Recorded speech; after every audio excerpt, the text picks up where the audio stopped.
இன்னைக்கு நம்ம பார்க்க போகிற டாபிக் டெஸ்ட் டியூப் பேபி, அதாவது சோதனை குழாய் குழந்தை.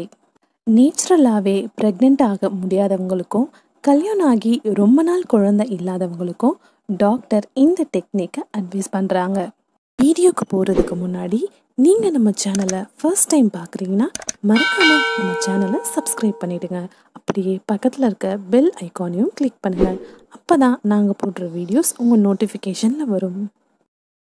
இந்த டெஸ்ட் டியூப் பேபி டெக்னிக்கை வேர்ல்டு லெவலில் ஃபர்ஸ்ட் யூஸ் பண்ணி பிறந்த முதல் பேபி தான் லூயிஸ் ஜாய் ப்ரவுன்.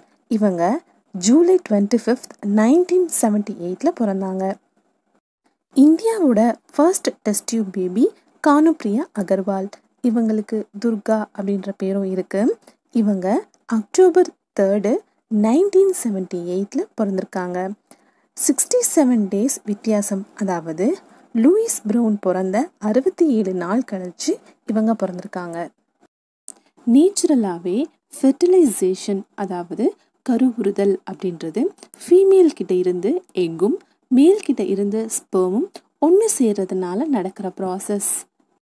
இப்படி நேச்சுரலாக நடக்க வேண்டிய ஃபெர்டிலைசேஷன் ஒரு சில காரணங்களால், அதாவது ஃபெலோப்பியன் டியூப்பில் ஏற்படுற அடைப்புனாலையும் இன்ஃபெர்டிலிட்டி ப்ராப்ளம் இருக்கிறதுனாலையும் நடக்காமல் போயிடலாம். இப்படி இன்ஃபெர்டிலிட்டி ப்ராப்ளம் இருக்கிறவங்களுக்கு லெபார்ட்ரியில் ஆர்டிஃபிஷியலாக இந்த எக்கையும் ஸ்பெர்மையும் ஃபெர்டிலைசேஷன் செய்ய வச்சு அதுக்கப்புறம் ஃபீமேலோட யூட்ரஸில் இம்ப்ளான்ட் பண்ண வைக்கிறாங்க. இதுதான் டெஸ்ட் டியூப் பேபியோட டெக்னிக். இப்போது இந்த டெஸ்ட் டியூப் பேபிக்கான ப்ராசஸ் எப்படி பண்ணுறாங்க அப்படின்றத பற்றியும் ஸ்டெப் பை ஸ்டெப்பாக தெரிஞ்சுக்கலாம். ஃபர்ஸ்ட், ஹஸ்பண்ட் அண்ட் ஒய்ஃப் 2 பேருக்குமே ஸ்க்ரீனிங் டெஸ்ட் எடுக்க சொல்கிறாங்க.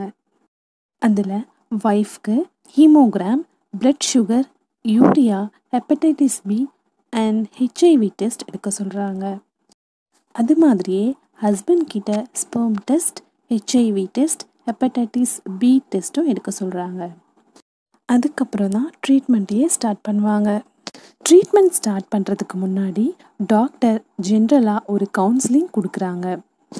ஃபஸ்ட்டு ஃபீமேலுக்கு கொனடோட்ரோஃபின் அப்படின்ற ஹார்மோனை இன்ஜெக்ஷன் மூலியமாக இன்ஜெக்ட் பண்ணுறாங்க. இந்த கொனடோட்ரோஃபின் அப்படின்ற ஹார்மோன் ஓவரீஸில் இருக்க ஃபாலிக்கல், அதாவது எக்கை நல்லா க்ரோத் ஆகிறதுக்கும் மெச்சூர் ஆக்கிறதுக்கும் யூஸ்ஃபுல்லாக இருக்கும். ஃபாலிக்கல், அதாவது எக், சரியான சைஸில் மெச்சூர் ஆனதுக்கு அப்புறமா அதை லாங்காக இருக்கிற நீடிலால் எடுக்கிறாங்க. எடுக்கும்போது எந்த ஒரு அசௌகரியமும் அந்த விமனுக்கு இருக்கக்கூடாது அப்படின்றதுக்காக அவங்களுக்கு மயக்க மருந்து கொடுக்குறாங்க. இப்படி விமனோட ஓவரீஸில் இருந்து எக்கை லேப்ரோஸ்கோபி அப்படின்ற சிம்பிளான மெத்தட் மூலியமாக உறிஞ்சி எடுத்து கல்ச்சர் மீடியத்தில் சேமித்து வைக்கிறாங்க.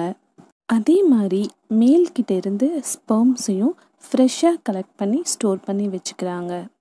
இப்படி ஃப்ரெஷ்ஷாக கலெக்ட் பண்ண எக்கையும் ஸ்பெர்மையும் ஒரு பெட்ரி டிஷ், அப்படி இல்லைன்னா டெஸ்ட் டியூப்பில் ஃபெர்டிலைசேஷன் பண்ண வைக்கிறாங்க. கரெக்டாக 12லேருந்து 24 மணி நேரத்தில் ஃபெர்டிலைசேஷன் நடக்குது. ஃபெர்டிலைஸ் ஆன எக்கு கரெக்டாக 30 மணி நேரம் கழித்து க்ளீவேஜ் ஆகி 2 செல் ஸ்டேஜுக்கு மாறுது.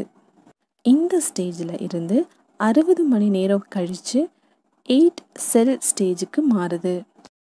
இப்படி ஃபெர்டிலைஸ் ஆன எக்கை ஃபீமேலோட யூட்ரஸில் இம்ப்ளான்ட் ஆகிறதுக்காக ட்ரான்ஸ்ஃபர் பண்ணுறாங்க.